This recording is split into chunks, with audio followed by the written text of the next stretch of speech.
The Andalusian horse is one of the most ancient of horse breeds and also one of the rarest. Originally bred since prehistory on the Iberian Peninsula, this great horse is depicted in cave paintings dating back 25,000 years. In modern Spain, this ancient Iberian horse is known as the pure Spanish horse, and in Portugal as the purebred Lusitano. However, this horse is known the world over as the Andalusian, as at one time the horse was bred in high concentration in the southern district of Spain known as Andalusia. The thread common to the majority of Iberian breeders is their understanding of what made this horse a recognizable breed type, common to both Spain and Portugal. Today, the Andalusian is bred all over the world. In America, the International Andalusian and Lusitano Horse Association is the official breed registry recognized by the United States Equestrian Federation. An Andalusian registered with the IALHA must trace back their lineage directly to Spain, Portugal, or both.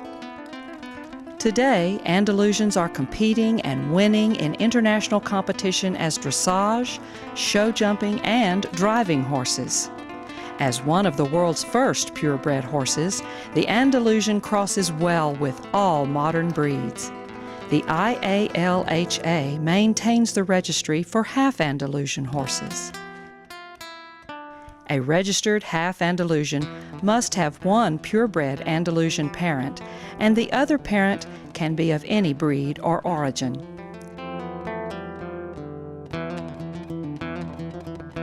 In the USA, the Andalusian horse, because of his athletic abilities, beauty, and wonderful disposition, is a natural choice for the American horseman.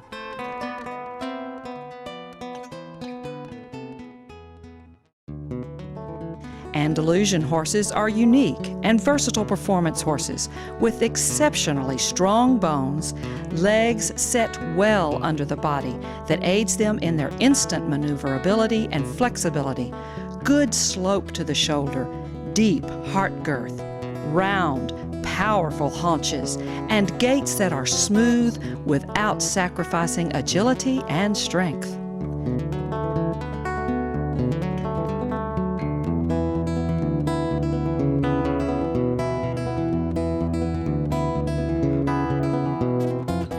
Perhaps one of the best qualities of the Andalusian horse is its intelligence and willingness to work, along with a kind and forgiving disposition.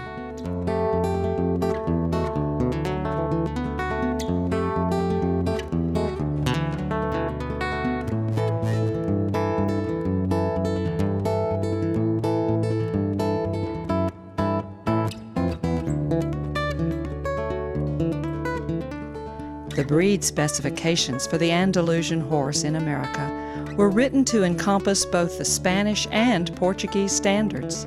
These standards are very similar in both countries. The IALHA is dedicated to the preservation of the traditional and unique qualities of the Andalusian horse as it has been bred for many centuries.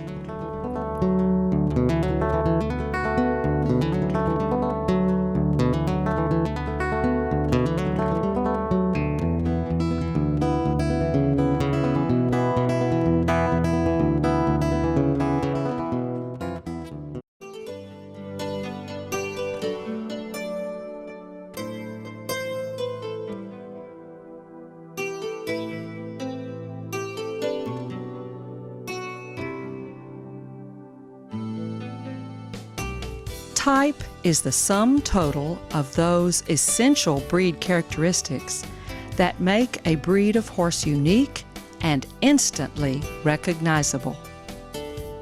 Andalusian type clearly distinguishes the Andalusian horse from all other breeds. The head is the single most important visible trait of any pure breed. The conformation of the head usually follows through into the overall body type of the horse.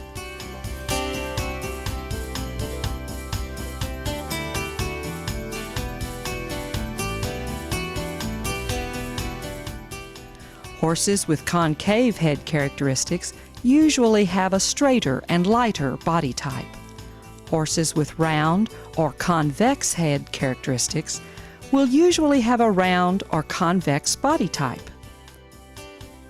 Horses with angular, heavy head characteristics usually have angular and heavy body lines.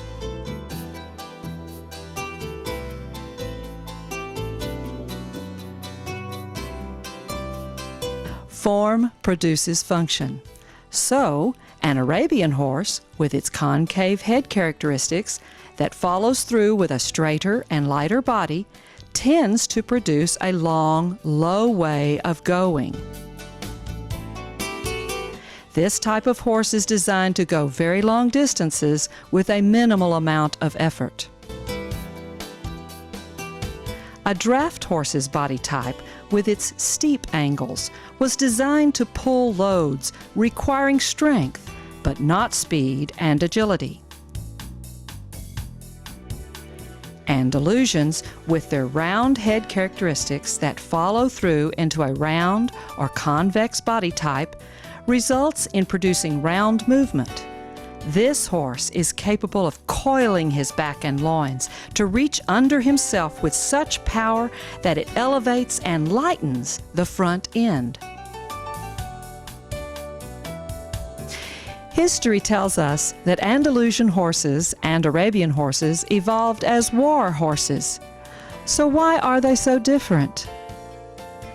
The Andalusian horse was used in hand-to-hand combat and developed strength and flexibility to move effortlessly and instantly in any direction, while Bedouin warfare consisted of raids, requiring a horse that could handle the long distances and maintain the speed needed to flee to safety at the end of the raid.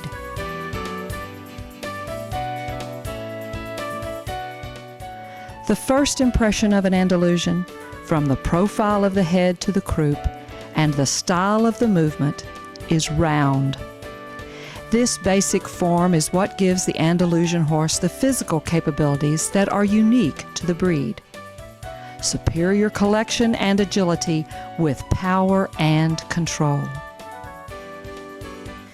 There is no other breed that can so easily and without effort engage the hindquarters, flex its entire body, and be able to move in any direction, at any time, in any gait.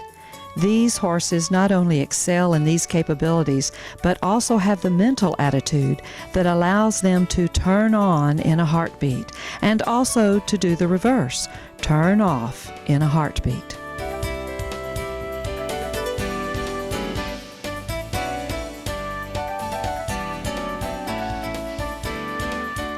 The Andalusian head appears dry, well-defined, and of handsome beauty. It is of medium size,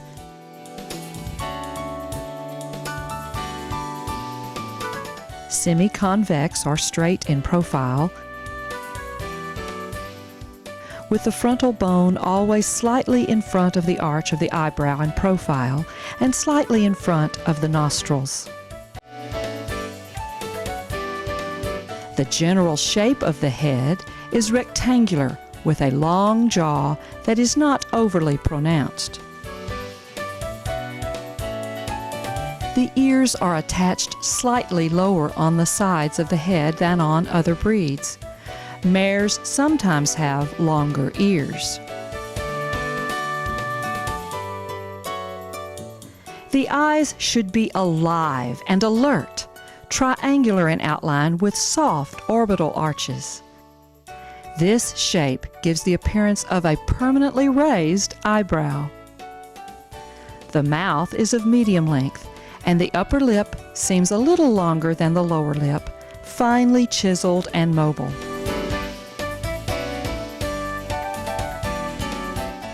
The nostrils are another important breed characteristic.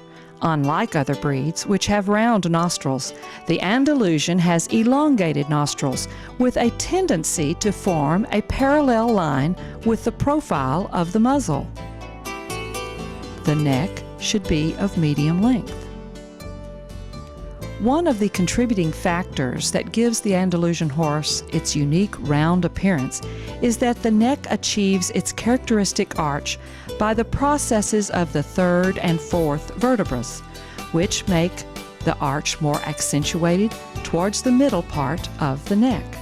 If the neck is very curved towards the head, the second cervical vertebra, as in the Arabian horse, it is called a swan neck and is not a desirable characteristic for an Andalusian, as it tends to make the neck somewhat less stable for the instant changes of direction required when doing work for which the Andalusian horse was bred. Medium length is ideal. If the neck is too short, its flexibility is limited, particularly in the poll, and does not allow for a sufficient arch. If the neck is excessively long, it is difficult for a rider to stabilize the horse's center of gravity. The withers should be pronounced and muscular. The ideal body has a continuous rounded top line. The neck melts into the withers and the loins into the croup. The mane and tail should be long, thick, and silky.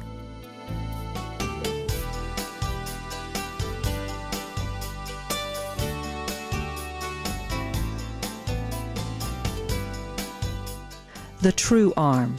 It should be of moderate length and directed towards the back and parallel to the body.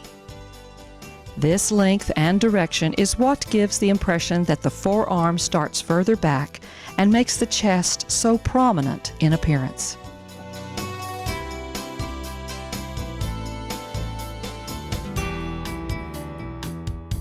It is also an important element in the superior ability of the Andalusian horse to lift his front legs and extend them with power and spring, yet remaining very soft and supple in his gaits. The forearm is a little shorter, which corresponds with elevated and soft action. Therefore, the cannon bone is a little longer than in other breeds. This is what helps give the Andalusian the lift and extension in the front legs. The back should be of medium length, straight, flexible, and with a good muscling.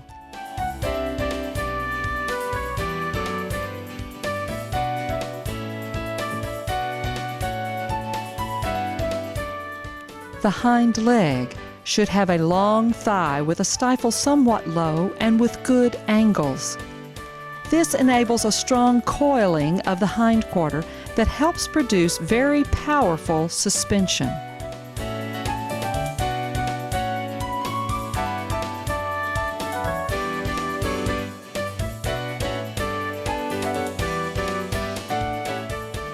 The croup should be rounded, viewed from the side and from the rear. The round croup denotes a rounded sacrum that aids the hindquarters to flex and carry weight well. The tail should be set low and carried between the buttocks. The tail carriage is another important characteristic of the Andalusian horse. It must be carried close to the body, not elevated like an Arabian horse. The tail carried close to the body goes along with a soft, supple back and loins.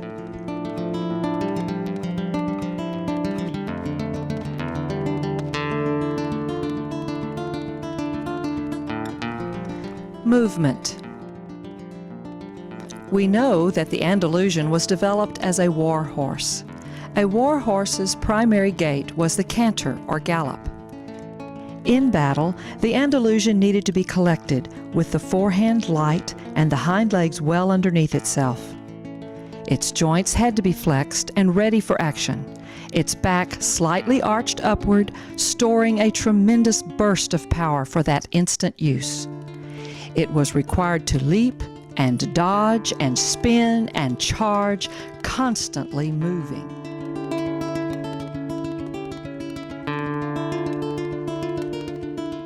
The Andalusians were later used as mounts of choice for kings and royalty and for working the fierce fighting bulls of the Iberian Peninsula. They became the horse of choice because of their noble appearance and dynamic movement, agility, and bravery, and also because of their docile temperament. The USEF Rulebook Guidelines for Movement tell us that the walk is a 4-beat gait and should show as much overreach of the front hoof print by the hind hoof print as possible. The trot should be animated with emphasis on extension.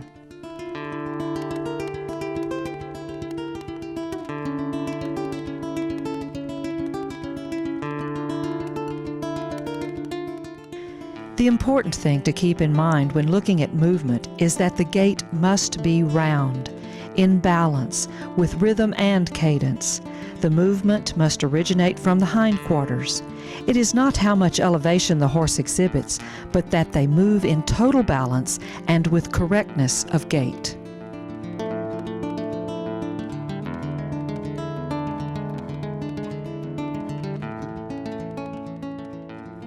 When viewing movement from the side, the total picture should be round, from the head, following through the neck and back, and through the hindquarters to the tail.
In the USA, the IALHA is the guardian of the rare and wonderful Andalusian horse.